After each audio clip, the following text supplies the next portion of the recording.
given the toll cyberbullying is taking on Filipino youth's mental health, should parents be alarmed? Cyberbullying in school settings lead to suicide. DepEd, DOH, DSWD urge to fight cybercrimes. Philippines engulfed by a cyberbullying crisis. Is there a national response? Battle against cyberbullying. RA 10627 are still taking action. Global legal landscape evolves to tackle cyberbullying on a worldwide scale.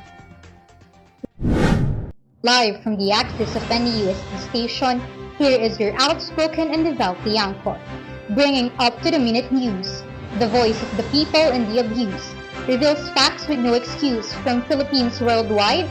I'm Donita Garcia and welcome to News Sentinel.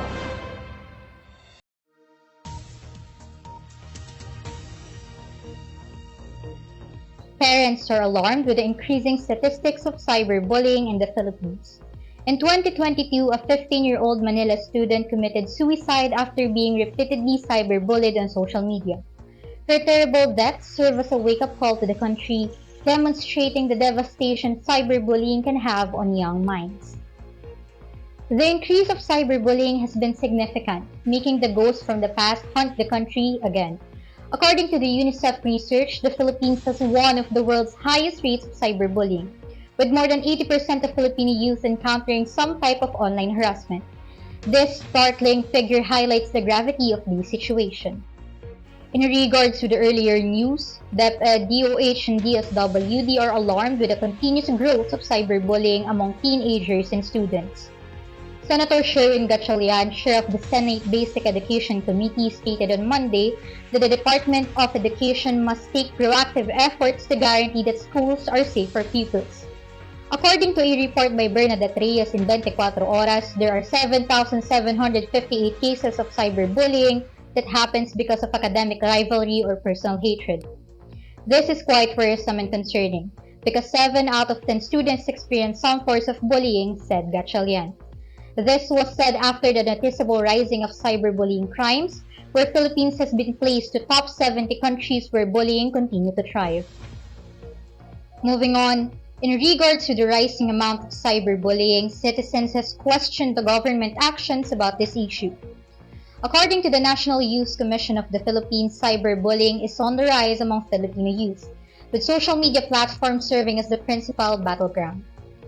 A report by the Philippine National Police Cybercrime Unit indicates that cyberbullying complaints has been steadily increasing in the past 5 years, pointing to the urgent need for intervention. We, of course, encourage families or victims or children na huwag matakot to report kung nabubuli sila sa kanilang mga school administrator para po ma-actionan at mabigyan sila ng kaukulang tulong ng administrator and if needed ng ating law enforcement. The Philippine government said that they've taken steps to address this crisis. Initiatives like the Safer Internet Day and online campaigns to raise awareness has been launched. However, questions remain about the efficacy of these efforts in addressing the scale of the problems as crimes in regard to cyberbullying continue to rise. Don't go anywhere. More important information and expert analysis will be available shortly. Keep an eye on News Sentinels.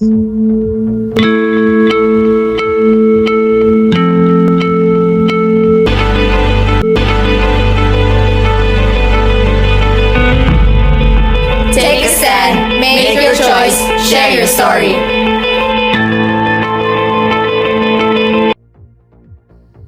Battle against cyberbullying are still ongoing through different parts of the world. Philippines, one of the countries with high amounts of cybercrimes, has taken it into legal actions. Republic Act 10627, also known as the Anti-Bullying Act of 2013, was enacted to address the growing issue of bullying, including its digital counterpart, cyberbullying in educational institutions.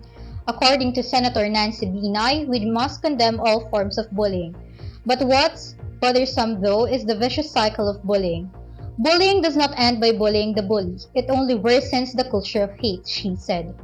Let's strive to heal even the tormentors and work for a bully-free society. With the continuous growth of cyberbullying, Republic Act No. 10627 remains committed to combating cyberbullying in educational institutions in the Philippines. While progress has been made, it is evident that the fight against cyberbullying is a never-ending war, requiring the combined efforts of schools, parents, students, and even the authorities. On international news, most of the countries are also dealing with the never-ending cyberbullying. In the United States, anti-bullying legislation has gained significant momentum in recent years, frequently spurred by high-profile cases of suicide due to bullying. To state, nearly all states have enacted laws meant to deter bullying and hold bullies accountable. Montana is the only state that has developed and documented definitions and statewide procedures related to bullying. Several Asian countries are addressing cyberbullying with legislation. South Korea introduced real name verification following celebrity suicides. Singapore prioritized education and prevention, and Taiwan lacks specific anti-cyberbullying laws, using the criminal code and school bullying policies instead. And that's the latest happenings worldwide. Thank you for tuning in to NUST Station's live news broadcast, delivering up-to-the-minute news, shedding light on the voices of people and abuse, addressing the issues without excuse. We strive to reveal the facts with no excuses, recovering stories from the Philippines to around the world. I am Donita Garcia, and this is News Sentinels.